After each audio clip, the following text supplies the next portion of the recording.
আচ্ছা, মৌলের অবস্থান নির্ণয় করা বলতে কি বোঝায়? মৌলের অবস্থান নির্ণয় করা বলতে বোঝায় তুমি পর্যায় নির্ণয় করবা আর গ্রুপ নির্ণয় করবা। তো পর্যায় আর গ্রুপ যখন তুমি জেনে যাবা তখন ওই মৌলটাকে তুমি চিনে ফেলতে পারবা। তাহলে পর্যায় এবং গ্রুপ নির্ণয় করাই হচ্ছে মৌলের অবস্থান নির্ণয় করা। ঠিক আছে? তো পর্যায় নির্ণয়টা কি ছিল? পর্যায় নির্ণয় করা ছিল আমরা যখন ইলেকট্রন বিন্যাস করি কোন একটা মৌলের গ্রুপ এবং পর্যায় নির্ণয় করতে গেলে আমরা প্রথমে যেটা করব ইলেকট্রন বিন্যাস করব। তো যখনই আমরা ইলেকট্রন বিন্যাস করি, ইলেকট্রন বিন্যাস করার পরে শেষ ইলেকট্রনটা যে কক্ষপথে প্রবেশ করে, শেষ ইলেকট্রনটা যে কক্ষপথে প্রবেশ করে, অথবা তুমি এবার এভাবে মনে রাখবা যে তোমার ওই ইলেকট্রন বিন্যাসের ভিতরে সর্বোচ্চ কক্ষপথ নাম্বার হচ্ছে আমাদের পর্যায়, সর্বোচ্চ কক্ষপথ নাম্বার।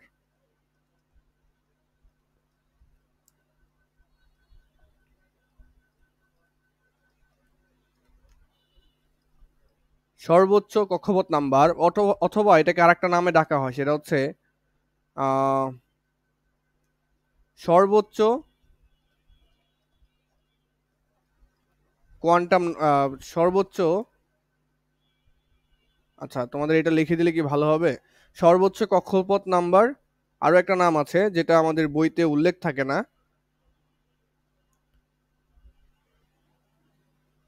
সর্বোচ্চ কোয়ান্টাম নাম্বার।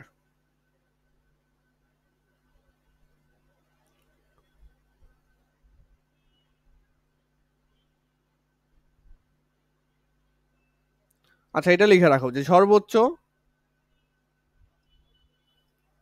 প্রধান কোয়ান্টাম নাম্বার।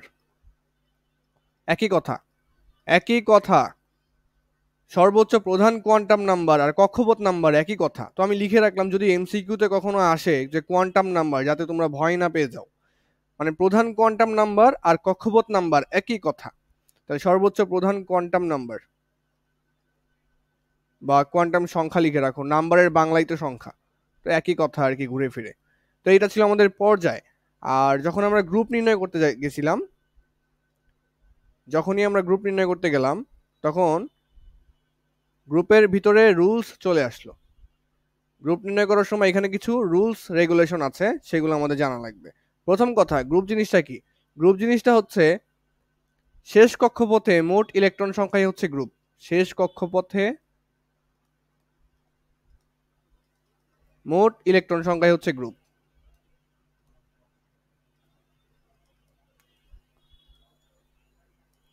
এরপরে কি ছিল? আরো একটা রুলস ছিল আমাদের, সেটা হচ্ছে যখন শেষে বা সর্ববহিস্থ স্তরে, সর্ববহিস্থ কক্ষপথে, সর্ববহিস্থ মানে একদম শেষে আর কি, সর্ববহিস্থ কক্ষপথে এস এবং পি অরবিটালে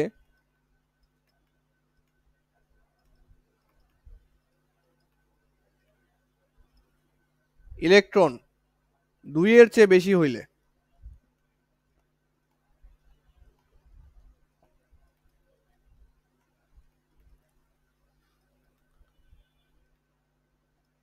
গ্রুপ নির্ণয় করার সময় আমাদের ইলেকট্রন 2 এর চেয়ে বেশি হইলে কি করা লাগে?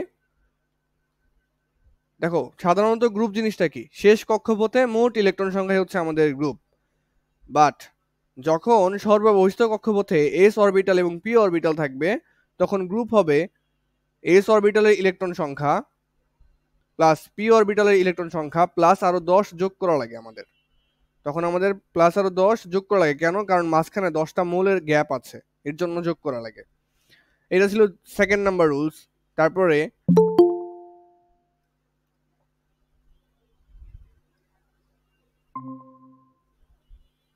ওকে, এটা আমাদের দ্বিতীয় নাম্বার রুলস ছিল। ঠিক আছে, আমি তোমাদের রুলস কখনোই মুখস্থ করতে বলি না, মানে বারবার প্র্যাকটিস করবা, উদাহরণ প্র্যাকটিস করার মাধ্যমে হচ্ছে মনে রাখবা। তাহলে সর্ববহিস্থ কক্ষপথে এস এবং পি অরবিটালে ইলেকট্রন যদি 2 এর চেয়ে বেশি হয়ে যায়, 2 এর অধিক হয়ে যায়, তখন তার সাথে 10 যোগ করে আমাদের গ্রুপ নির্ণয় করা লাগে। ওকে, আর 3 নম্বর যে কাহিনীটা ছিল সেটা হচ্ছে এস, আচ্ছা সর্ববহিস্থ লিখলে এটা খারাপ দেখাবে, মানে ইলেকট্রন বিন্যাসের শেষে এস এবং ডি অরবিটাল থাকলে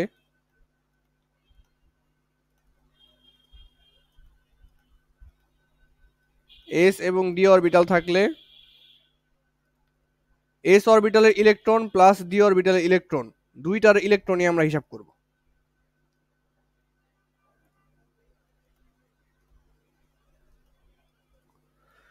কি করব, যদি শেষে এস অরবিটাল এবং ডি অরবিটাল থাকে তাহলে এস অরবিটাল এবং ডি অরবিটালের মোট ইলেকট্রন সংখ্যাই হচ্ছে আমাদের গ্রুপ সংখ্যা হবে।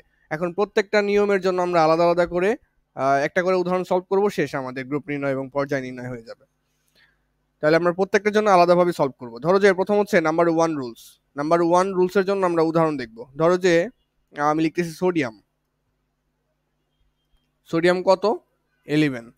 ওকে, লিখি 1s2 2s2, এটা ইলেকট্রন বিন্যাস করবা 2p6। কয়টা ইলেকট্রন হলো? 10টা হয়ে গেছে। আর আরেকটা কোথায় যাবে?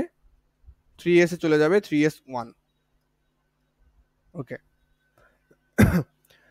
তাহলে আমরা দেখতেছি যে আমরা একদম ক্লিয়ার কাট কথা বলছি যে পর্যায় জিনিসটা কি। পর্যায় জিনিসটা হচ্ছে সর্বোচ্চ কোয়ান্টাম নাম্বার অথবা সর্বোচ্চ কক্ষপথ সংখ্যা। সর্বোচ্চ কক্ষপথ নাম্বার এখানে কত? 3। এগুলো হচ্ছে কক্ষপথ নাম্বার, এই যে 2, 1, 3। আমি তলা দিয়ে বলছিলাম যে 1 তলা, 2 তলা, 3 তলা। ঠিক আছে, তো 3 নাম্বার কক্ষপথ আছে এখানে। 3 নাম্বার কক্ষপথ হচ্ছে সর্বোচ্চ, তাহলে এই 3ই হচ্ছে আমাদের পর্যায়। পর্যায় সমান সমান হচ্ছে আমাদের 3। এবার আসো গ্রুপ নির্ণয় করার সময়। তো গ্রুপটা কি ছিল? গ্রুপটা ছিল সর্বশেষ কক্ষপথে মোট ইলেকট্রন সংখ্যা। এখন তুমি খেয়াল করো সর্বশেষ কক্ষপথ কোনটা? 3s। মানে 3 নাম্বার হচ্ছে কক্ষপথ হচ্ছে সর্বশেষ, এবং সর্বশেষ কক্ষপথ ইলেকট্রন আছে একটা মাত্র। সর্বশেষ কক্ষপথ ইলেকট্রন আছে একটা, তাহলে গ্রুপ হচ্ছে আমাদের 1। এই তো, এটা শেষ। প্রথম রুলস একদম সাধারণ, এখানে কোনো প্যাচগোছ নাই। এবার আসো দ্বিতীয়টা। এবার আমি একটা মৌল নিলাম, ধরে নাও এটা হচ্ছে ফ্লোরিন। ফ্লোরিনের কত? Hydrogen, helium, lithium, beryllium, boron, carbon, nitrogen, oxygen, fluorine. আচ্ছা, ফ্লোরিন হচ্ছে আমাদের 9। তাহলে এটা ইলেকট্রন বিন্যাস করো। এটা ইলেকট্রন বিন্যাস করলে কত আসবে? 1s2 2s2 2p6। 10টা হয়ে গেছে। আচ্ছা, 2p হচ্ছে 5। 1s2 2s2 5 6 7 8 9। হ্যাঁ, তাহলে এটা হচ্ছে আমাদের ফ্লোরিনের ইলেকট্রন বিন্যাস। তো আমি বলছি যে পর্যায় নির্ণয় করার ক্ষেত্রে চোখ বন্ধ করে সর্বোচ্চ সর্বোচ্চ কক্ষপথ নাম্বারই হচ্ছে তোমার পর্যায়। তাহলে এটা হচ্ছে পর্যায়। পর্যায় হচ্ছে 2, মানে সর্বোচ্চ কত তলা পর্যন্ত গেছে ওইটাই হচ্ছে পর্যায়। তাহলে এখানে পর্যায় হচ্ছে 2। এখন আসো গ্রুপ নির্ণয় করব। গ্রুপ কিভাবে নির্ণয় করা যায়? গ্রুপ, তো এখানে গ্রুপ নির্ণয় করার জন্য তোমাকে খেয়াল রাখতে হবে যে এখানে ইলেকট্রন কয়টা আছে। মানে আমরা সাধারণ নিয়ম কি শিখছি গ্রুপ নির্ণয়ের ক্ষেত্রে? গ্রুপ নির্ণয় করার জন্য আমরা সাধারণ যে নিয়মটা শিখছি যে শেষ কক্ষপথে মোট ইলেকট্রন সংখ্যাই হচ্ছে গ্রুপ। আচ্ছা, আমরা শেষ কক্ষপথে মোট ইলেকট্রন সংখ্যা নেই এখান থেকে। শেষ কক্ষপথ কোনটা? 2 নাম্বার কক্ষপথ। এই যে কি হয় বুঝতেছি যে 2 2 2 নাম্বার কক্ষপথ হচ্ছে শেষ কক্ষপথ, মানে এইটা হচ্ছে আমাদের শেষ কক্ষপথ। তাহলে শেষ কক্ষপথে মোট ইলেকট্রন সংখ্যা কত? 7। 5 আর 2 7 দেখাই যাচ্ছে। তাহলে 5 প্লাস 2 কত আসবে? 7 আসবে। কিন্তু এটা গ্রুপ নাম্বার 7 হবে না। কেন?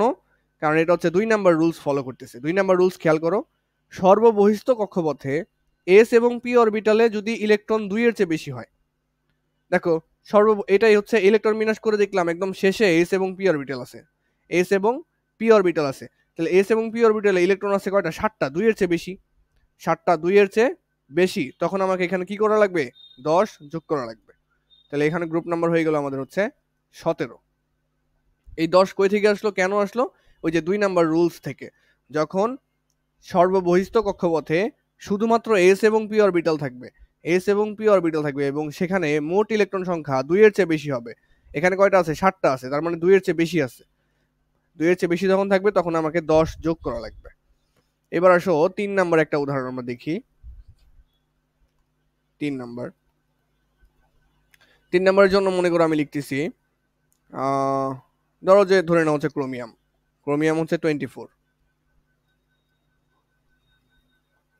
1s2 2s2 2p6।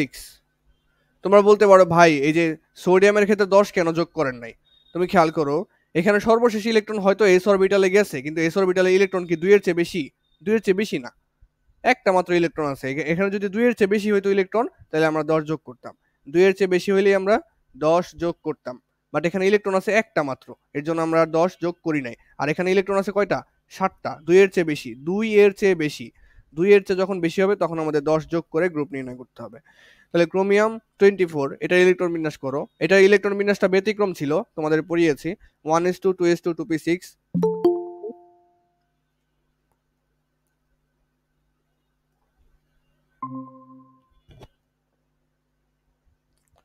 আচ্ছা, কারেন্ট চলে গেছে নাকি?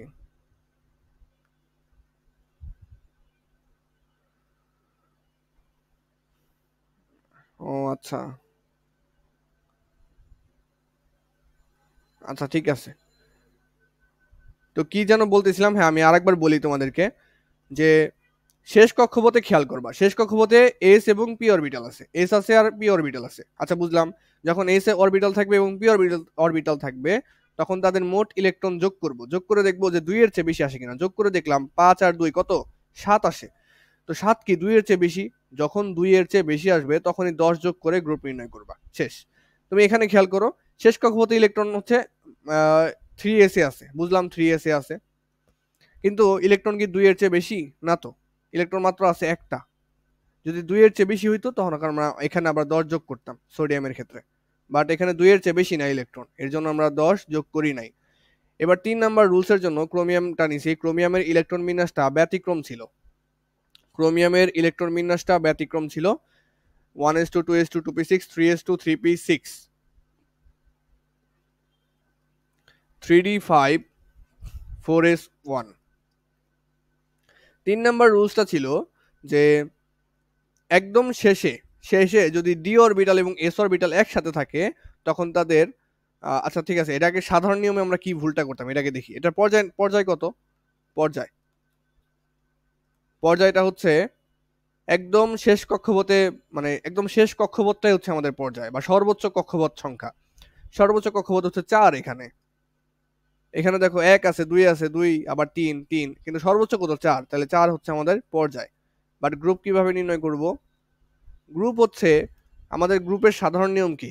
সর্বশেষ কক্ষপথে ইলেকট্রন সংখ্যা। সর্বশেষ কক্ষপথে ইলেকট্রন সংখ্যা কত? সর্বশেষ কক্ষপথ হচ্ছে 4 নম্বর কক্ষপথ। 4 নম্বর কক্ষপথে ইলেকট্রন আছে মাত্র একটা, তাহলে 1 হবে এখানে গ্রুপ, তাই না? কিন্তু না, কেন না? কারণ আমি তোমাকে একটা রুলস বলছি, 3 নাম্বার রুলস বলছি, সেটা হচ্ছে যখন ডি অরবিটাল এবং এস অরবিটাল একসাথে থাকবে তখন তাদের টোটাল ইলেকট্রন সংখ্যাই হবে গ্রুপ সংখ্যা। যখন ডি অরবিটাল এবং এস অরবিটাল একসাথে থাকবে তখন তাদের টোটাল ইলেকট্রনের যোগফল হবে গ্রুপ সংখ্যা, মানে গ্রুপ নাম্বার হবে আর কি। তাহলে 4s এ ইলেকট্রন আছে কয়টা? একটা। আর 3d তে ইলেকট্রন আছে 5টা, তাহলে টোটাল ইলেকট্রন সংখ্যাই হবে আমাদের তখন গ্রুপ সংখ্যা, গ্রুপ নাম্বার আর কি। এই হচ্ছে 3টা রুলস, 3টা রুলসের কথাবার্তা এখানে। তোমরা এগুলো জানো, এগুলো অলরেডি পড়েছো একবার করে, আমি আরেকবার করে রিক্যাপ করলাম আর কি। আচ্ছা, তাহলে আমরা নেক্সট যাই। এখন আমরা যে জিনিসগুলো শিখবো সেটা হচ্ছে প্রত্যেকটা গ্রুপের, মানে মানে যেগুলো দরকারি গ্রুপ সেগুলোর আমরা একটু বৈশিষ্ট্যগুলো দেখব। প্রথমে আসো প্রথম গ্রুপ, 1 নং গ্রুপ। 1 নং গ্রুপের মৌলগুলাকে আমি কিভাবে মনে রাখছিলাম? এই যেভাবে হাই, লি, না, কে, রুবি, ছেছে, ফেলেছে। তো এরকম ছিল আর কি ওই যে ইটা 1 নাম্বার গ্রুপ মনে রাখার জন্য। হাইতে কি ছিল? হাইড্রোজেন। লিতে ছিল লিথিয়াম। নাতে ছিল সোডিয়াম। কেতে ছিল কে পটাশিয়াম। রুবি পটাশিয়াম। রুবিতে ছিল রুবিডিয়াম। সেচে ছিল সিজিয়াম। আর ফেলেছে হচ্ছে ফ্রান্সিয়াম ছিল। ঠিক আছে? হ্যাঁ। তো 1 নং গ্রুপকে আমি কি বলেছিলাম? ক্ষার ধাতুর গ্রুপ।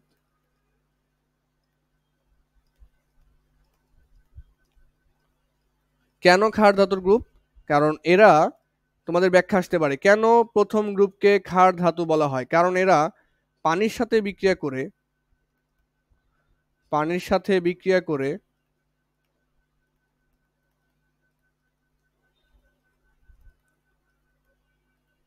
ক্ষার উৎপন্ন করে। তাহলে এই যে ধাতুগুলো আছে, এই ধাতুগুলোকে যদি আমি পানির সাথে যোগ করি তাহলে কি উৎপন্ন হবে? ক্ষার উৎপন্ন হবে। ক্ষার বিক্রিয়া করে ক্ষার উৎপন্ন হবে, এর জন্য এদেরকে কি বলা হয়? ক্ষার ধাতুর গ্রুপ বলা হয়। আমি একটা স্যাম্পল হিসেবে একটা বিক্রিয়া লিখে রাখতেছি। ধরো যে সোডিয়ামের সাথে তুমি কি যোগ করলা? পানি যোগ করলা, তাহলে অবশ্যই ক্ষার উৎপন্ন হবে। ক্ষারটা কি? ক্ষারটা হবে NaOH, এটা হবে হচ্ছে ক্ষার। NaOH এটা হবে হচ্ছে ক্ষার। সেম ভাবে তুমি যদি লিথিয়ামটা দেখাইতে চাও, লিথিয়ামের সাথে কি করবা? পানি যোগ করবা। লিথিয়ামের সাথে পানি যোগ করলাম, এখানে লিথিয়াম অক্সাইড ক্ষার উৎপন্ন হবে। এই তো সেম ভাবে যদি পটাশিয়াম নাও, K+, এই সবগুলোর সাথে দেখাইতে পারবা। তাহলে KOH এটা হচ্ছে পটাশিয়াম হাইড্রোক্সাইড ক্ষার। এটা কি? Sodium hydroxide. Sodium hydroxide.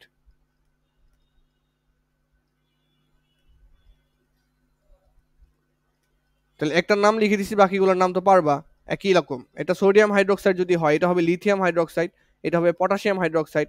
Calcium দিয়ে যদি বানাও, CaOH2, এইভাবে থাকে।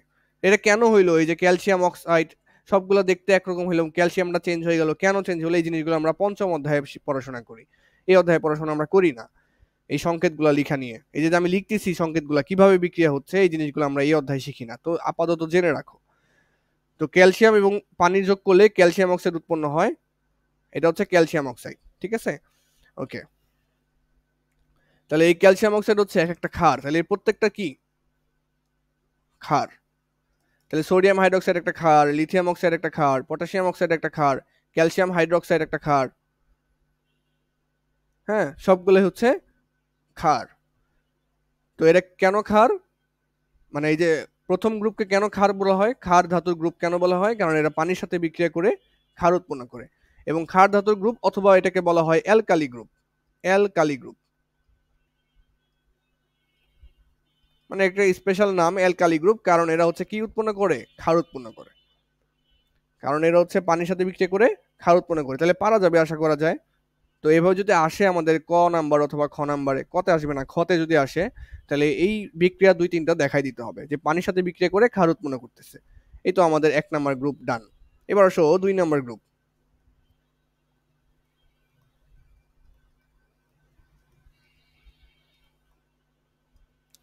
2 নাম্বার গ্রুপ কিভাবে মনে রাখছিলাম?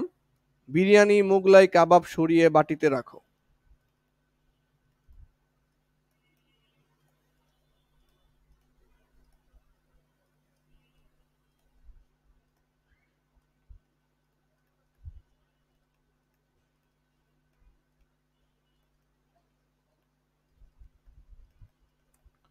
তাহলে বিরিয়ানিতে হচ্ছে বেরিলিয়াম, মোগলাইতে হচ্ছে ম্যাগনেসিয়াম, কাবাবে হচ্ছে ক্যালসিয়াম, সরিয়ে হচ্ছে স্ট্রনসিয়াম, বাটিতে হচ্ছে বেরিয়াম, এবং রাখো হচ্ছে রেডিয়ামে। ওকে। তাহলে বিরিয়ানি, মোগলাই, কাবাব সরিয়ে বাটিতে রাখো, এইভাবে আমরা 2 নাম্বার গ্রুপটা কি করছিলাম? মনে রাখছিলাম। যদি তোমরা পড়ে থাকো আর কি, পড়বা অবশ্যই, অবশ্যই পড়বা, অবশ্যই পড়তে হবে। আচ্ছা, তো 2 নাম্বার গ্রুপকে কি বলা হইতো? 2 নাম্বার গ্রুপকে বলা হইতো মৃৎক্ষার ধাতু। এটাও ক্ষার, তবে এটা মৃৎক্ষার। কেন মৃৎক্ষার? তোমাদের প্রশ্ন আসতে পারে যে 2 নং গ্রুপকে কেন মৃৎক্ষার ধাতু বলা হয়? কারণ এদেরকে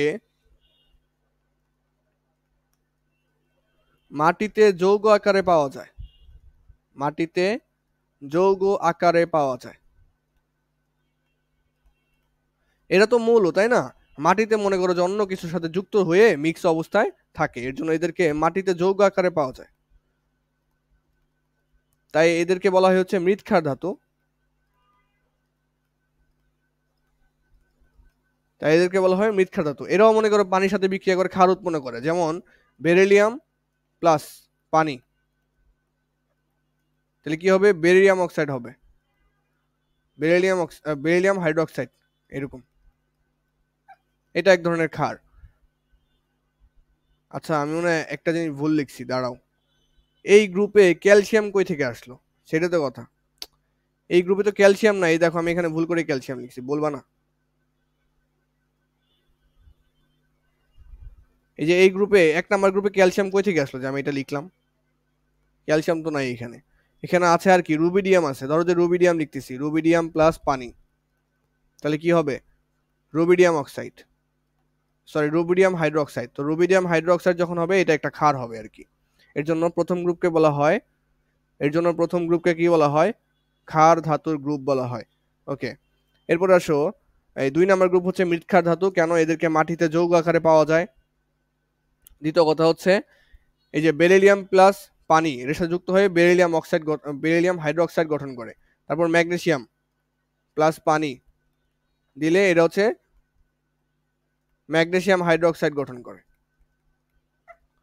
তারপরে ক্যালসিয়াম প্লাস পানি দিলে ক্যালসিয়াম হাইড্রোক্সাইড গঠন করে, ক্যালসিয়াম হাইড্রোক্সাইড। এরাও কি? এরা হচ্ছে ক্ষারধর্মী, এরাও হচ্ছে ক্ষারধর্মী। আমি বাকিগুলো লিখতেছি না, এগুলাই 3টা উদাহরণ দিলেই তোমাদের নাম্বার দিয়ে দিবে। হ্যাঁ, এগুলাই হচ্ছে ক্ষারধর্মী। বুঝতে পেরেছো? আশা করা যায় বুঝতে পেরেছো। এগুলো হচ্ছে তোমার মাটিতে পাওয়া যায় যৌগ আকারে, এর জন্য এরা মৃৎক্ষার ধাতু। হ্যাঁ, মাটিতে পাওয়া যায় এর জন্য মৃৎ। আর ক্ষার কেন? কারণ পানির সাথে বিক্রিয়া করে ক্ষার উৎপন্ন করে, এর জন্য এদেরকে কি বলা হয়? ক্ষার ধাতু বলা হয়। তাহলে সব মিলে হচ্ছে এদেরকে মৃৎক্ষার ধাতু বলা হয়। ঠিক আছে? ওকে, এবার আমাদের আর কি কি গ্রুপ আছে জানো, যেগুলো গুরুত্বপূর্ণ আর কি। এরপরে যে গ্রুপটা গুরুত্বপূর্ণ সেটা হচ্ছে আমাদের হ্যালোজেন গ্রুপটা, group 17।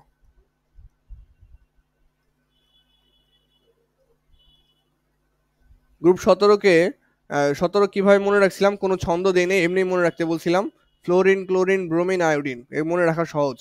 Fluorine, chlorine, bromine, iodine, astatine, এইভাবে মনে রাখতে বলছিলাম, মানে মুখস্থ করতে বলছিলাম আর কি। ঠিক আছে? তো এদেরকে কি বলা হয়? এদেরকে বলা হয় হচ্ছে হ্যালোজেন গ্রুপ, হ্যালোজেন গ্রুপ। আচ্ছা একটু ওয়েট করো, আমি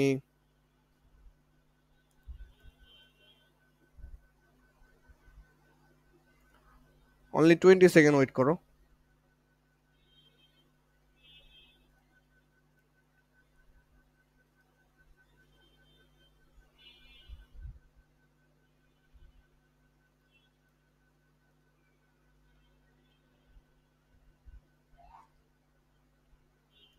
ওকে, আশা করি দেখতে পাচ্ছ স্ক্রিন।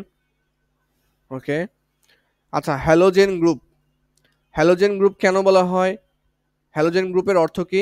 সামুদ্রিক লবণ উৎপন্নকারী, সামুদ্রিক লবণ উৎপন্নকারী।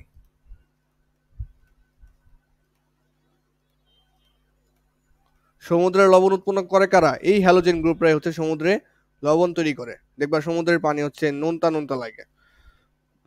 আচ্ছা, কিভাবে করে এটা? এরা হচ্ছে ধাতুর সাথে যুক্ত হয়ে,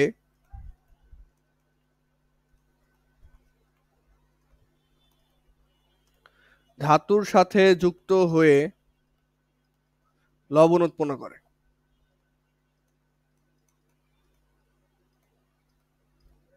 কেন এদেরকে হ্যালোজেন বলা হয়? কারণ এরা ধাতুর সাথে যুক্ত হয়ে লবণ উৎপন্ন করে এবং সেটা আমরা সমুদ্রের লবণ হিসাবে পাই। আবার অনেক ক্ষেত্রে আবার সমুদ্র বাদেও অনেক জায়গায় লবণ পাওয়া যায়, কোনো সময় মানে এটা কোনো বাধ্যবাধকতা নাই যে সমুদ্রেই লবণ হইতে হবে। আচ্ছা, তো ধাতুর সাথে বিক্রিয়া করে। ধাতু কারা? ধাতু হচ্ছে এই যে প্রথম গ্রুপ, দ্বিতীয় গ্রুপ, এরা হচ্ছে ধাতু। ধাতু কারা এই জিনিসটা আমরা চিনবো সামনে, যে ধাতু কারা। কিন্তু আপাতত মনে রাখো ধাতু হচ্ছে ওই যে প্রথম গ্রুপ, দ্বিতীয় গ্রুপ। প্রথম গ্রুপের মাত্র বললাম, এই যে এই প্রথম গ্রুপ পড়লাম এবং দ্বিতীয় গ্রুপ পড়লাম, এগুলো কি ধাতু। তো এগুলোর সাথে যুক্ত হয়ে লবণ উৎপন্ন করে। যেমন মনে করো সোডিয়ামের সাথে এই যে হ্যালোজেন মৌল ক্লোরিনটা যুক্ত হইলো, তাই সোডিয়াম কি? ধাতু। আর ক্লোরিন কি? হ্যালোজেন। সোডিয়ামের সাথে ক্লোরিন যুক্ত হয়ে কি তৈরি হবে? NaCl তৈরি হবে, এবং NaClটা হচ্ছে আমাদের খাদ্য লবণ। আমরা যেটা খাই, আমরা যেটা খাই সেটার নাম কি? NaCl। তো বাসা বাড়িতে আবার বইলো না আম্মু একটু NaCl দেন, বা NaCl কম পড়ছে তরকারিতে। আচ্ছা, তারপর মনে করো যে ধাতু আরো কে কে আছে, যেমন দ্বিতীয় গ্রুপে ধাতু আছে, ম্যাগনেসিয়াম আছে, ক্যালসিয়াম আছে, এগুলোর সাথেও যুক্ত হইতে পারে। ধরো যে ম্যাগনেসিয়ামের সাথে ক্লোরিন যুক্ত হইলো, ম্যাগনেসিয়াম প্লাস ক্লোরিন উৎপন্ন হবে ম্যাগনেসিয়াম ক্লোরাইড। এটাও এক ধরনের লবণ, এটাও লবণ। আচ্ছা, ধরো যে শুধু ক্লোরিন দিলাম, ফ্লোরিনও দিতে পারতাম, ফ্লোরিনও তো হ্যালোজেন। ধরো যে ক্যালসিয়ামের সাথে, ক্যালসিয়াম একটা ধাতু, ধাতুর সাথে যুক্ত হইলো মনে করো যে ফ্লোরিন, ফ্লোরিন একটা হ্যালোজেন, ফ্লোরিন একটা হ্যালোজেন, এটা হচ্ছে ধাতু, দুজন মিলায় তৈরি হবে হচ্ছে CaF2, calcium fluoride, calcium fluoride এটাও একটা লবণ। তো এরকম অসংখ্য উদাহরণ দেওয়া যায়, প্রত্যেকটার সাথে প্রত্যেকটা যুক্ত করে অসংখ্য উদাহরণ দেওয়া যায়। ধরো আমি আরেকটা লিখে রাখি, কি লেখা যায় আরেকটা, ধরো যে পটাশিয়াম, পটাশিয়ামের সাথে যুক্ত হবে এখান থেকে একটা লবণ নিলাম, ধরো যে ব্রোমিন, ব্রোমিন সরি হ্যালোজেন নিলাম, হ্যালোজেন হচ্ছে ব্রোমিন, তা লবণ উৎপন্ন হবে হচ্ছে KBr, KBr। তো তুমি যখনই দেখবা যে ধাতু প্লাস হ্যালোজেন, ধাতু প্লাস হ্যালোজেন আছে, তার মানে এখানে কি উৎপন্ন হবে? অবশ্যই লবণ উৎপন্ন হবে। ধাতু প্লাস হ্যালোজেন থাকলে এখানে লবণ উৎপন্ন হবে প্রোডাক্ট হিসেবে, মাস্ট। ধাতু প্লাস হ্যালোজেন থাকলেই লবণ উৎপন্ন হবে। তাহলে এই তো হ্যালোজেন গ্রুপ আমাদের শেষ, হ্যালোজেন গ্রুপ শেষ হয়ে গেল আমাদের। এরপরে আছে হচ্ছে আমাদের, ধরো যে গ্রুপ 18টা অনেক ইম্পর্টেন্ট। গ্রুপ 18, গ্রুপ 18 কিভাবে মনে রাখছিলাম? হ্যানা আর করিম,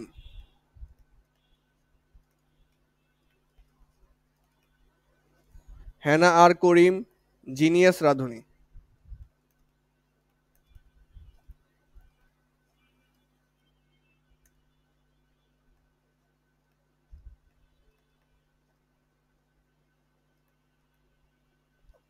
আচ্ছা, হ্যানাতে ছিল হিলিয়াম, তারপরে হচ্ছে নিয়ন, আর্গন, ক্রিপ্টন, জেনন, রেডন, তাই না? তো এইগুলো ছিল হচ্ছে আমাদের গ্রুপ 18। তো গ্রুপ 18কে কি বলা হয়?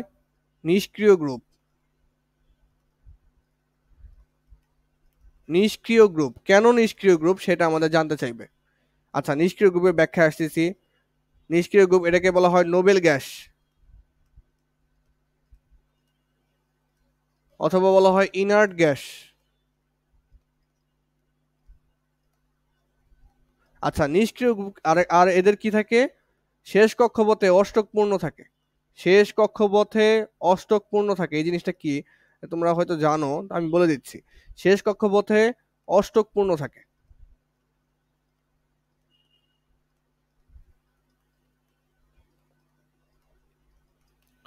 আচ্ছা, এবার আসো নিচ থেকে আসি।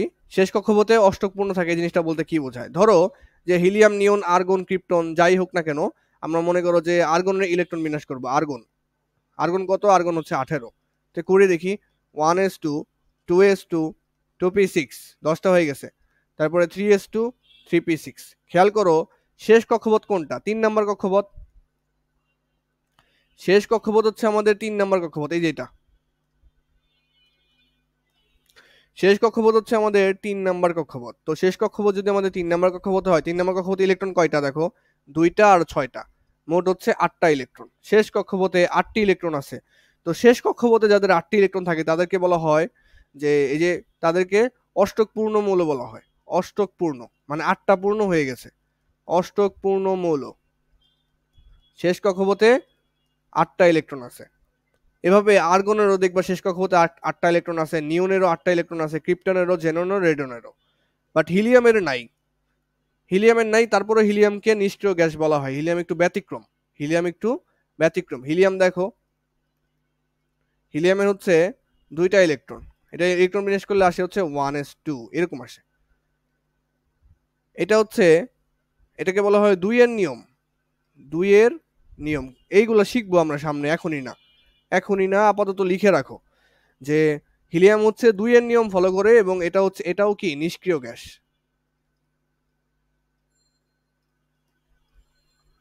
এটা হচ্ছে নিষ্ক্রিয় গ্যাস। এটা একটু এক্সেপশনাল, এটা একটু হচ্ছে এক্সেপশনাল। ওকে, তাহলে আর্গনের ক্ষেত্রে দেখো শেষ কক্ষপথে 8টা ইলেকট্রন, নিওনের ক্ষেত্রেও দেখবে 8টা ইলেকট্রন আছে শেষ কক্ষপথে, ক্রিপ্টনের ক্ষেত্রেও শেষ কক্ষপথে 8টা ইলেকট্রন পাবা। কারণ এদের শেষ, এদেরকে কি বলা হয় তাহলে? এদেরকে অষ্টক পূর্ণ মৌল বলা হয়। এবং শেষ কক্ষপথে অষ্টক পূর্ণ থাকে, এই লাইনটা বুঝতে পারছি অবশ্যই। আচ্ছা, এদেরকে নোবেল গ্যাস, ইনার্ট গ্যাস বলা হয়। এদেরকে নোবেল গ্যাস, ইনার্ট গ্যাস বলা হয়। ঠিক আছে, এটা তাদের নাম, একটা একটা বৈশিষ্ট্যের মধ্যে পড়ে না যদিও, এটা মনে করো যে তাদের একটা পরিচয় আর কি। নিষ্ক্রিয় গ্রুপ কেন বলা হয়? শেষ কক্ষপথে অষ্টক পূর্ণ থাকায়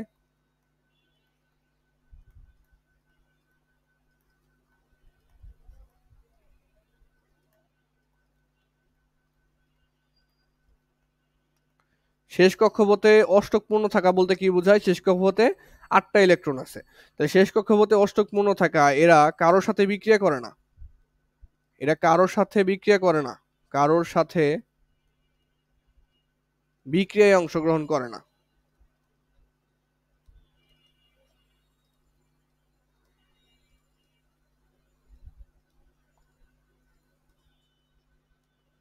এরা কারোর সাথে বিক্রিয়ায় অংশগ্রহণ করে না। এরা কারোর সাথে বিক্রিয়ায় অংশগ্রহণ করে না, তাই এরা নিষ্ক্রিয়।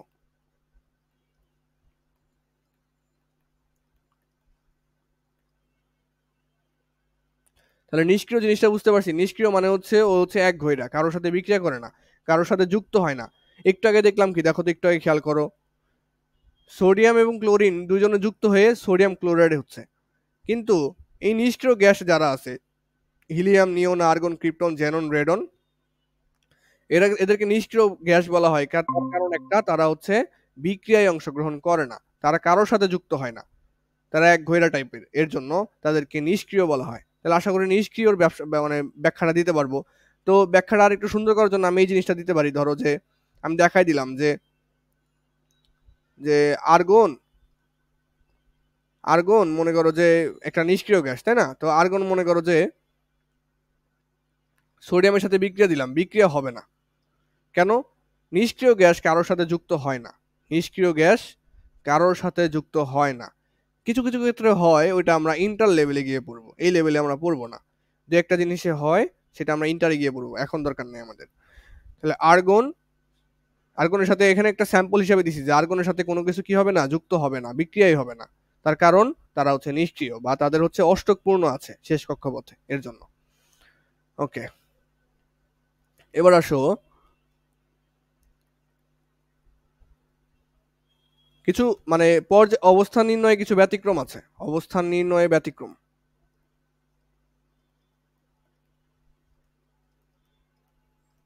এটা আবার কি জিনিস? অবস্থান নির্ণয়ে ব্যতিক্রম। আচ্ছা, হিলিয়ামের অবস্থান নির্ণয় করো। হিলিয়ামের ইলেকট্রন বিন্যাস করলে কত আসে? 1s2। তাহলে পর্যায় কত? পর্যায় হচ্ছে 1, দেখতেই পাচ্ছি, পর্যায় হচ্ছে 1। আচ্ছা, গ্রুপ কত? গ্রুপ হচ্ছে শেষ কক্ষপথে মোট ইলেকট্রন সংখ্যা 2 আছে, গ্রুপ হচ্ছে 2। কিন্তু হিলিয়াম কি গ্রুপ 2 এ অবস্থিত? না তো, হিলিয়াম তো গ্রুপ 18তে অবস্থিত।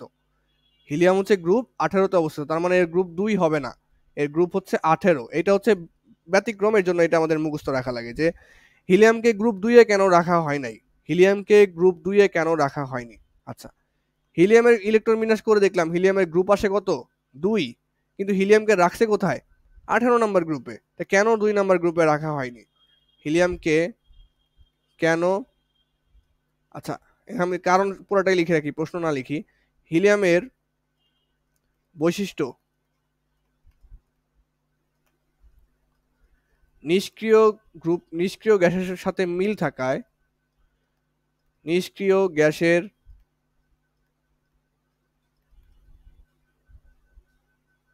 সাথে বৈশিষ্ট্যপূর্ণ মিল থাকায়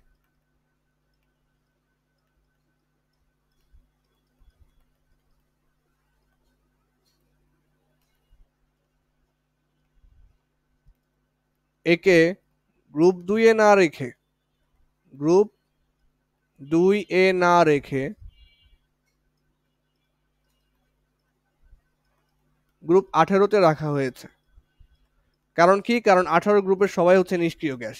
তাহলে হিলিয়াম কেন 2 নাম্বার গ্রুপে থাকবে? 2 নাম্বার গ্রুপ তো মৃৎ ক্ষার ধাতুর গ্রুপ। মৃৎ ক্ষার ধাতুর গ্রুপ হচ্ছে 2 নাম্বার গ্রুপ, আর 18 নাম্বার গ্রুপ হচ্ছে নিষ্ক্রিয় ধাতুর গ্রুপ। ওকে, তাহলে গ্রুপ 18তে রাখা হয়েছে।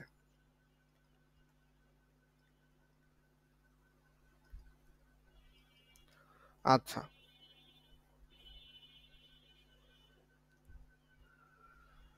এর পরবর্তীতে এই যে হাইড্রোজেন যেটা আছে, হাইড্রোজেনকে গ্রুপ 1 এ রাখা হয়েছে, বুঝছো? হাইড্রোজেনকে গ্রুপ 1 এ রাখা হয়েছে। হাইড্রোজেনকে গ্রুপ 1 এ রাখা হয়েছে। এটাও ঠিক হয় নাই, বাট রাখছে। কিছু কিছু কারণে রাখছে আর কি। হাইড্রোজেনকে গ্রুপ 1 এ রাখা হয়েছে, কিন্তু হাইড্রোজেন তো ক্ষারধর্মী না। হাইড্রোজেন ক্ষারধর্মী না। আমরা কি বলছি? গ্রুপ 1 এর ধাতুগুলা কি হয়? ক্ষারধর্মী হয়। কিন্তু হাইড্রোজেন তো ক্ষারধর্মী না। হাইড্রোজেন ক্ষারধর্মী না।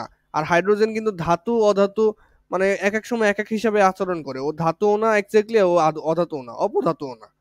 ও একটা কি বলে ইন্টারেস্টিং ক্যারেক্টার আর কি। তাহলে ওরে সরাসরি ধাতু বলা যায় না, সরাসরি ধাতু বলা যায় না।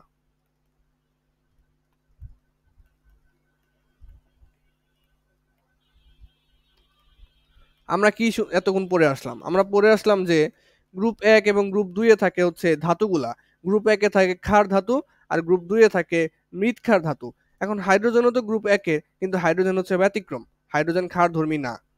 হাইড্রোজেন পানির সাথে বিক্রিয়া করে ক্ষার উৎপন্ন করে না। এর জন্য হাইড্রোজেন ক্ষারধর্মী না। ঠিক আছে? তো এইগুলো হচ্ছে ব্যতিক্রম। ওর অবস্থানটা হচ্ছে ব্যতিক্রম। ও যেই গ্রুপে আছে ওই গ্রুপের মতো ওর চরিত্র নাই। ওই গ্রুপের মতো চরিত্র ওর নাই। এটা হচ্ছে ব্যতিক্রম। হ্যাঁ, ওই যে ফ্রেন্ড সাইকেলে যেমন দুই একটা ব্যতিক্রম থাকে ওইরকম আর কি। তো আপাতত দুইটা ব্যতিক্রম মাথায় রাখো, তাহলে মোটামুটি হয়ে যাবে। আর যদি সামনে আরো কোনো ব্যতিক্রম দেখানো লাগে আমি দেখাবো প্রয়োজন মনে করলে। ওকে,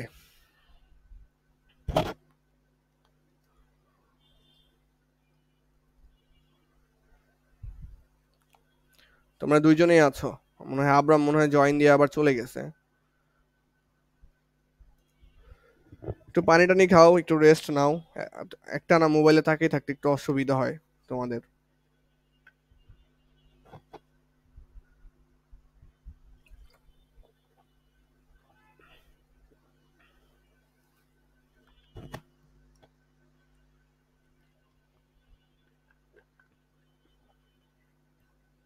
তোমাদের একটা স্টুডেন্টের কথা বলছিলাম, ওই যে রিয়াল মাদ্রিদ ফ্যান।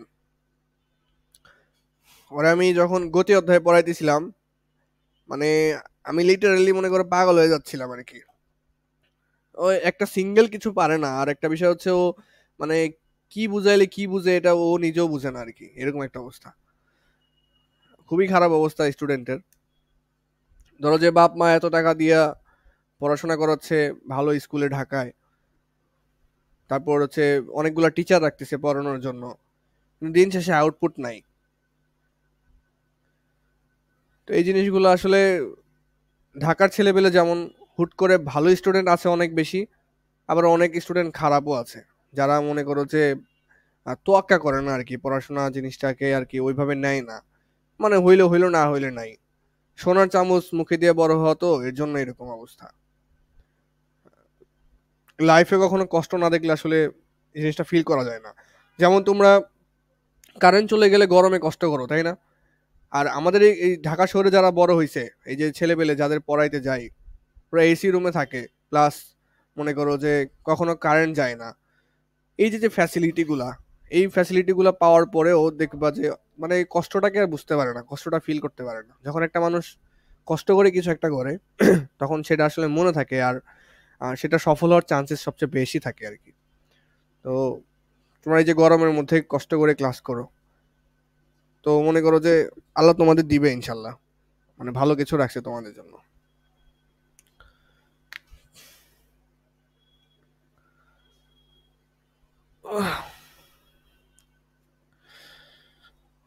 ঠিক আছে, আচ্ছা, ঠিক আছে, আজকে আমরা একটু নতুন পড়াশোনায় যাই। এতক্ষণ যা পড়াশোনা করছি সবগুলাই হচ্ছে ইজি পান্তা ভাত ছিল।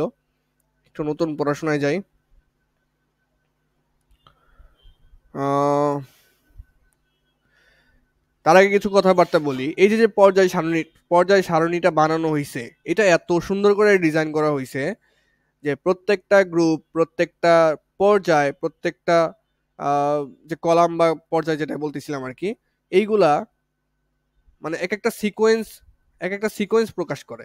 যেমন একটু আগে বললাম যে প্রথম গ্রুপটা এমন সিকোয়েন্সে সাজানো যে প্রথম গ্রুপটা শুধু ক্ষার নির্দেশ করে। একদম 18 নম্বর গ্রুপটা নিষ্ক্রিয় গ্যাস মানে নির্দেশ করে, ওরা শুধু গ্যাসই হয়। তারপরে হ্যালোজেন প্রকাশ করে 17 নম্বর গ্রুপটা, দেখবো একদম সিরিয়ালি সিরিয়ালি মিলে গেছে। খুব সুন্দর একটা বিষয় এটা, একদম সিরিয়ালি সিরিয়ালি মিলে গেছে। আচ্ছা, আরো একটা জিনিস দেখাইছিলাম তোমাদের আমি যখন পর্যায় সারণী আঁকাইছিলাম। তো বলছিলাম যে এই পাশে থাকে হচ্ছে ধাতুগুলা আর এই পাশে থাকে হচ্ছে অধাতুগুলা। মাঝখানে কিছু কি থাকে, অপধাতু থাকে। এই বাম পাশে যা থাকে সবগুলা কি ধাতু, ডান পাশে সবগুলো অধাতু, এবং এই যে মাঝখানে কিছু অপধাতু থাকে, মাঝখানে কিছু অপধাতু থাকে। তো এই যে যে জিনিসগুলা, তো এই জিনিসগুলো হচ্ছে আমরা ব্যাখ্যা করতে পারবো কিছু ধর্মের মাধ্যমে। আর এই পর্যায় সারণীটা একটা ম্যাজিক পর্যায় সারণীর মতো। কেমন ম্যাজিক? যে মনে করো যে এগুলো হচ্ছে পর্যায়ক্রমে চেঞ্জ হচ্ছে, পর্যায়ক্রমে চেঞ্জ হচ্ছে। ধরো যে এক নাম্বার গ্রুপে যে মনে করো আলু খায়, এক নাম্বার গ্রুপে যারা আছে সবাই আলু খায়। তারপর 2 নাম্বার গ্রুপে যে আছে ও যদি পেঁয়াজ খায়, 2 নাম্বার গ্রুপের সবাই ওই পেঁয়াজটা খায়। মানে এটা খুব ইন্টারেস্টিং বিষয় এটা। তো এই যে গ্রুপ ওয়াইজ যে আলাদা হচ্ছে না ধর্মগুলা, যে ও খায় আলু আর ও খায় পেঁয়াজ, এই যে ধর্ম আলাদা হচ্ছে, এক গ্রুপ একরকম আর এক গ্রুপ আর এক রকম, এই ধর্মটা পর্যায়ক্রমে আবর্তিত হয়। এই ধর্মটা পর্যায়ক্রমে আবর্তিত হয়। ঠিক আছে? তো এই পর্যায়ক্রমে যে আবর্তিত হয় এইসব ধর্মগুলো নিয়ে আমরা পড়াশোনা করব, যে পর্যায়ক্রমে কি কি পরিবর্তন হয়। আমি আলো পেঁয়াজটা বলছি, আমরা বাস্তবে আসবো সামনে। তো আমাদের হচ্ছে পর্যায় সারণীর পর্যায়বৃত্তিক ধর্ম, পর্যায় সারণীর পর্যায়বৃত্তিক ধর্ম খুবই ইম্পর্ট্যান্ট এই পার্টটা, এবং এই পার্ট থেকে প্রশ্ন 100% আসবে। পর্যায় সারণীর পর্যায়বৃত্তিক ধর্ম, এই পার্টটা ছোট না, অনেকদিন লাগবে আমাদের পড়াশোনা করার জন্য, তাও 2-3টা ক্লাস লাগবে মিনিমাম। তো প্রথমটা হচ্ছে ধাতব ধর্ম, 2 নাম্বারটা হচ্ছে অধাতব ধর্ম,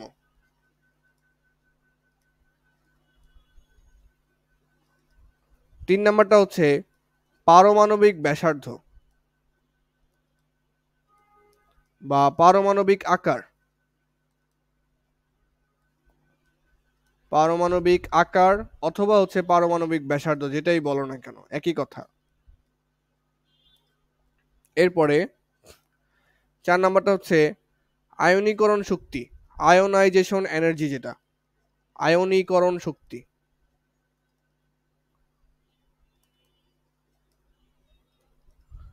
আয়নীকরণ শক্তি অথবা এটাকে বলা হয় সংক্ষেপে আইই দ্বারা প্রকাশ করা হয়, মানে আয়োনাইজেশন এনার্জি। আয়োনাইজেশন এনার্জি ইংলিশে বলা হয় আয়নীকরণ শক্তি।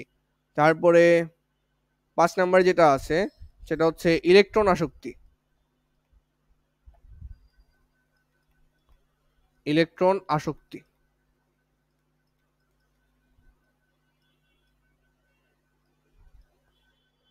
ওকে। তারপরে 6 নাম্বার যেটা আছে সেটা হচ্ছে তড়িৎ ঋণাত্মকতা,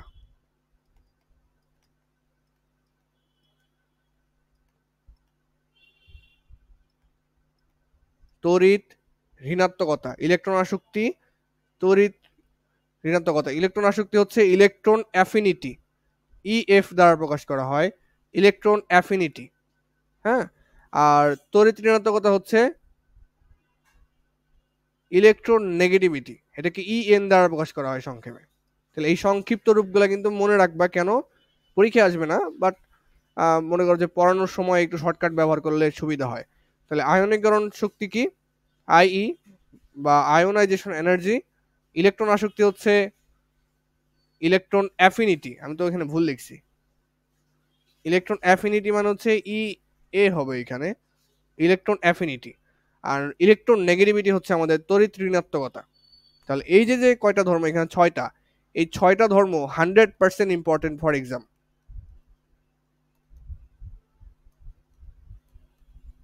এখন এখানে আমি যেটা বললাম যে 100% ইম্পর্টেন্ট, কেন বললাম জানো? কারণ অধ্যায়টা আছে এইগুলো, আর কিছু নাই, আছেই এইগুলা। এখান থেকে এমসিকিউ, এখান থেকে সৃজনশীল প্রশ্ন সবকিছু আসবে। তাহলে বলতে পারো ভাই তাহলে আগের জিনিস কেন বললাম, সরাসরি এখানে আসতাম। আগের জিনিস না পড়ে এখানে আসলে আমরা কিছু বুঝতে পারতাম না, এর জন্য আগের জিনিস পড়ে আসা লাগছে। যদি আগের জিনিস না পড়ে বুঝতাম তাহলে এতটুকু পড়লে আমাদের পরীক্ষায় হয়ে যেত, মানে এতটুকু ইম্পর্টেন্ট আর কি। তো আগের জিনিস থেকে যে পরীক্ষার প্রশ্ন আসবে না এমনটা না, ক আসবে, খ আসবে, এমসিকিউ আসবে অবশ্যই। হ্যাঁ। আচ্ছা, তাহলে কতটুকু সময় আছে আমাদের একটু দেখি। ওকে, একটা টপিক অন্তত পড়া যাবে। ধাতব ধর্মটা দিয়ে শুরু করি। ধাতব ধর্ম 1 নম্বরে।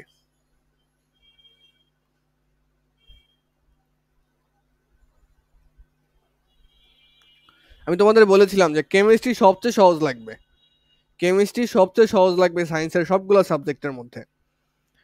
তারপরে সহজ লাগতে পারে তোমাদের ফিজিক্স লাগতে পারে, বা হচ্ছে তোমার কি বলে ফিজিক্স বায়োলজি, এটা এক একজনের উপর ডিপেন্ড করে, বাট প্রথম সহজ হচ্ছে কেমিস্ট্রি। তারপরে পার্সোনালি যেটা সহজ লাগতে পারে সেটা হচ্ছে ফিজিক্স আছে, ফিজিক্স হায়ার ম্যাথ বায়োলজি এরকম লাগতে পারে। আর জেনারেল ম্যাথ হচ্ছে প্যারা খাবা আর কি, জেনারেল ম্যাথ ভালো লেভেলের প্যারা দিবে সামনে, এখনো শুরু হয় নাই। ধাতব ধর্ম 1 নম্বরে হচ্ছে আমাদের ধাতব ধর্ম। আচ্ছা, কেউ কি জয়েন দিচ্ছে বের হয়ে যাচ্ছে এরকম একটা অবস্থা? আচ্ছা আবরাম, প্যারা নিও না, আমি হচ্ছে ক্লাসটা রেকর্ড করছি, তোমরা একটু দায়িত্ব নিয়ে ক্লাসটা শেষ করবা। কারণ তোমরা ক্লাসটা মিস দিয়ে ফেলছো, মানে মিস দিছো বলতে তোমাদের ওই যে নেটওয়ার্ক ইস্যু হয়েছে বা কারেন্ট চলে গেছে, সেটা বুঝতে পারছি, কিন্তু ক্লাসটা হচ্ছে রেকর্ড করে রাখছে, এটা নিজ দায়িত্ব অবশ্যই শেষ করা লাগবে যেমনিই হোক। আচ্ছা ভাই, একবার ঢুকি এবার বাইক করে যায়, আর ঢুকা যায় না, ডিস্টার্ব দিতেছে খালি। হ্যাঁ হ্যাঁ হ্যাঁ, তোমার হচ্ছে ওই যে কারেন্ট চলে যাওয়ার পরে আবার আসছে হয়তো, এর জন্য ওই যে নেটওয়ার্ক স্টেবল নাই। হ্যাঁ, তোমাদের ওই তো রাউটারে এটা। রাউটারে কি অনু ব্যবহার করো? না তো। এর জন্য অন্য কারে কয়? অনু হচ্ছে অনু ডিভাইস থাকে একটা রাউটারের সাথে, ওইটা ব্যবহার করে না, ওইটা ওই ব্যবহার ডিব্বা যারা। ডিব্বা। হ্যাঁ হ্যাঁ হ্যাঁ, ডিব্বা, সাদা ডিব্বা। না, ওরা ব্যবহার করি না। তো ওইটা ব্যবহার করলে আর কি নেটওয়ার্ক স্টেবল থাকে। আচ্ছা যাই হোক, আহ, একটু চেষ্টা করতে পারো যে মানে সবকিছুর জন্য ভালো হবে আর কি, যে একটা চেষ্টা করতে পারো যে তোমাদের যে লাইনটা আছে ওইটা যাতে ফাইবারে দিয়ে দেয়, কারণ রহিম সাহেব, রহিম বাদশার যে লাইনগুলা এগুলো আস্তে আস্তে চেঞ্জ হয়ে অনু দিচ্ছে প্লাস ফাইবার দিচ্ছে, আমি যতটুকু শুনছি আর কি। আচ্ছা। হ্যাঁ, একটু বলে দেখবা আর কি, আচ্ছা সমস্যা নাই। যাই হোক, আর ক্লাস রেকর্ডটা দিলে ওইটা ইজিলি করতে পারবে ইউটিউব থেকে ডাউনলোড দিয়ে, বা ইউটিউবে অত বেশি ভালো নেটওয়ার্ক লাগে না, লাইভ ক্লাস করতে গেলে একটু নেটওয়ার্কটা একটু ভালো স্টেবল লাগে আর কি। রেকর্ড ক্লাস করার সময় একটু স্পিড বাড়াই দিতে পারো, যদি আগে যদি টপিকগুলো পড়া থাকে তাহলে সুযোগ সুবিধা হয় আর কি, মানে দ্রুত শেষ করা যায়।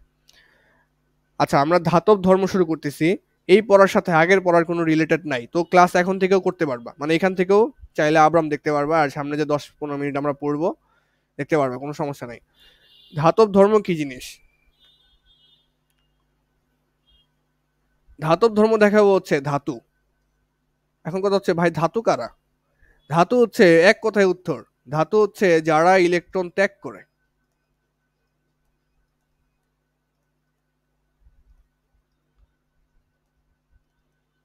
যারা ইলেকট্রন ত্যাগ করতে পারে তারাই ধাতু।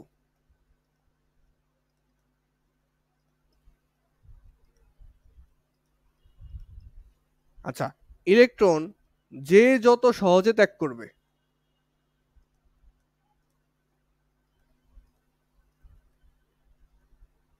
ইলেকট্রন যে যত সহজে ত্যাগ করবে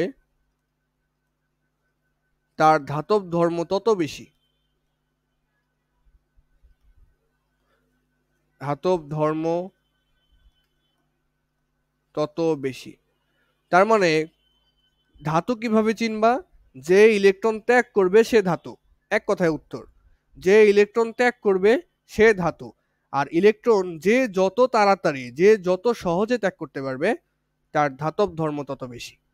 উল্টা ভাবে যদি বলি যে ইলেকট্রন যত, মানে যত কঠিন ভাবে ত্যাগ করতে পারবে, মানে ইলেকট্রন ত্যাগ করতে যদি কষ্ট হয় তাহলে তার ধাতব ধর্ম কম, সে হচ্ছে মানে লো ধাতু আর কি, আর ধাতুর প্রপার্টিটা কম, ধাতুর প্রপার্টিটা কম, অ্যাকচুয়াল ধাতু না।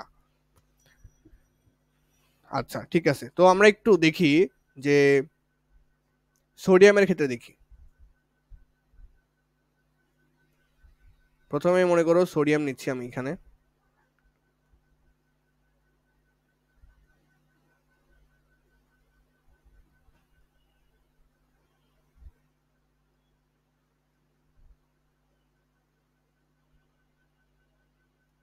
ধরো মাঝখানে হচ্ছে সোডিয়াম, এটা হচ্ছে প্রথম কক্ষপথ, তো প্রথম কক্ষপথে আমি নিউক্লিয়াসটা রাখাইতেছি, মানে নিউক্লিয়াসটা এখানে ছোট্ট করে দিয়ে দিই, ধরো যে এটা একটা সোডিয়াম আর কি, এখানে ছোট করে দিয়ে দিই নিউক্লিয়াসটা।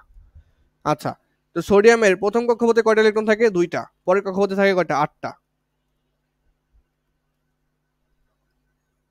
10টা দিয়ে ফেলছি, লাস্টে আরো একটা ইলেকট্রন থাকবে, সে কোথায় যাবে? এইখানে চলে যাবে, 3 নম্বর কক্ষপথে চলে যাবে। ইলেকট্রন বিন্যাস করে দেখবা যে এরকমই আসবে, সোডিয়ামের ইলেকট্রন বিন্যাস করে দেখো, 1s2, 2s2, 2p6, 3s1।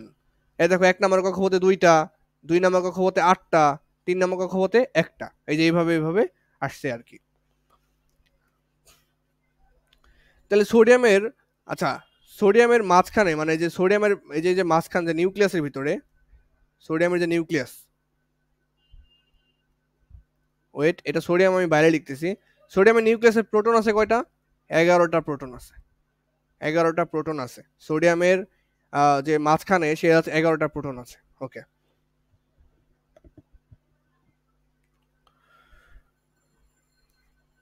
তারপরে আমি সোডিয়াম আঁকাইলাম এখানে, দাঁড়াও আরো আঁকাইতে হবে কিন্তু জায়গায় হবে না, সাজাতে গেলে একটু প্রবলেম হয়ে যাবে। আমি ইলেকট্রন বিন্যাসটা দেখাচ্ছি না, ইলেকট্রন বিন্যাসটা কেটে দিচ্ছি, নাহলে সাজাইতে প্রবলেম হয়ে যাবে।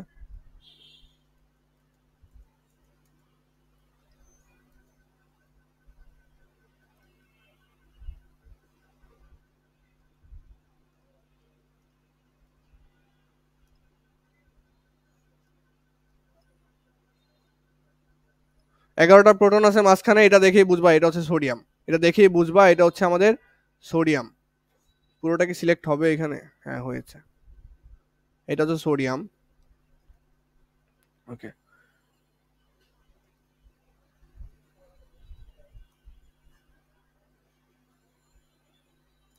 এখানে আমি যেটা আঁকাবো সেটা হচ্ছে তোমার ম্যাগনেসিয়াম আর কি। এখানে যেটা আঁকাবো ম্যাগনেসিয়ামের প্রোটন সংখ্যা কত? 12টা। সরি ম্যাগনেসিয়াম না, সরি ভুল বলছি। সোডিয়ামের নিচে কে আছে? সোডিয়ামের নিচে আছে পটাশিয়াম, পটাশিয়াম আঁকাবো। তো পটাশিয়ামের ক্ষেত্রে যখন আঁকাইতেছি আমি,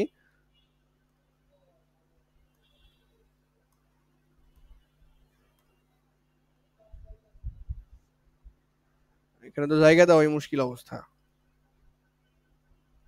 আচ্ছা পটাশিয়ামের ইলেকট্রন কয়টা? পটাশিয়ামের ইলেকট্রন হচ্ছে 19টা, আমি দিছি কয়টা? মাত্র 11টা। আরো যে বাকি আছে, আরো বাকি আছে ওগুলো দিতে হবে। দ্বিতীয় কক্ষপথে কয়টা? তিন নম্বর কক্ষপথে যাবে 8টা, তাহলে 1 2 দিছি, 3 4, এই যে 5 6 7 8, তাহলে মোট কয়টা হয়েছে আমাদের এখানে? 8 8 16 17 18টা হয়েছে। আরো দুইটা যাবে, আরো দুইটা দিই, আরো দুইটা যাবে হচ্ছে 4 নম্বর কক্ষপথে। ইলেকট্রন বিন্যাস করে দেখবা যে কিভাবে যাচ্ছে আর কি, ইলেকট্রন বিন্যাস করে দেখতে হবে। আর সোডিয়ামের শেষ কক্ষপথে ছিল একটা ইলেকট্রন, আর এখানে শেষ কক্ষপথে হচ্ছে দুইটা ইলেকট্রন। কি বললাম, দুইটা ইলেকট্রন কিভাবে হয়? একটাই তো হওয়ার কথা।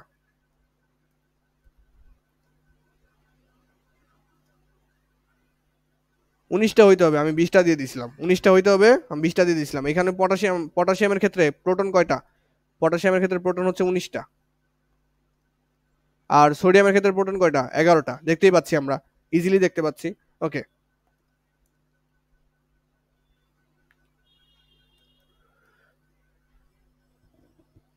দেখো এটা হচ্ছে আমাদের সোডিয়াম এবং এটা হচ্ছে আমাদের পটাশিয়াম। আমি এখানে আরেকটা জিনিস আঁকাইতে চাচ্ছি, আরেকটা মৌল আঁকাতে চাচ্ছি, সেটা হচ্ছে এরকম।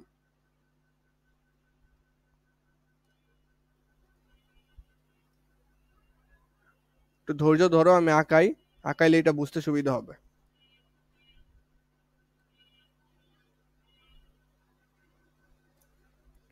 এখানে মনে করো যে আমি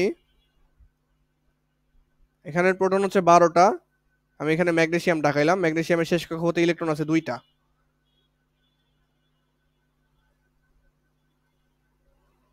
ওকে,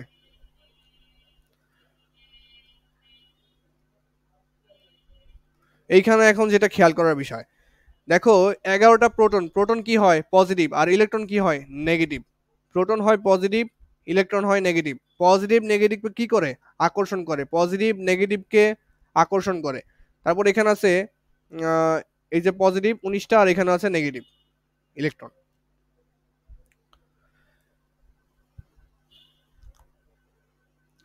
তো এখান থেকে তোমাদের যেটা বোঝার বিষয়, যে যারা ইলেকট্রন ত্যাগ করতে পারে তারাই ধাতু, যারা ইলেকট্রন ত্যাগ করতে পারে তারাই ধাতু। এখন বলো যে সোডিয়াম থেকে ইলেকট্রন ত্যাগ করা সহজ হবে নাকি পটাশিয়াম থেকে এই যে ইলেকট্রনটা ত্যাগ করা সহজ হবে? সোডিয়ামের এই ইলেকট্রন ত্যাগ করা সহজ নাকি পটাশিয়ামের ওই ইলেকট্রনটা ত্যাগ করা সহজ? এই জিনিসটা কি তোমরা বলতে পারবা? কমেন্টে বলো যে সোডিয়ামের শেষ কক্ষপথে ইলেকট্রনটা কি যদি ছাইড়া দেওয়া সহজ, মানে এটা যদি ত্যাগ করতে চায়, মানে ইলেকট্রনটা অন্য কাউরে দিয়ে দিবে, এই যে মার্ক করছি আমি হলুদ কালার দিয়ে, এইটা ছেড়ে দেওয়া সহজ নাকি এইটা ছেড়ে দেওয়া সহজ? কোনটা ছেড়ে দেওয়া সহজ হবে? আয় হায়, মিটিং তো 1 মিনিটের মধ্যে শেষ হয়ে যাবে। 1 মিনিট আছে, আমি তো খেয়ালই করি নাই, তাহলে তো গেল।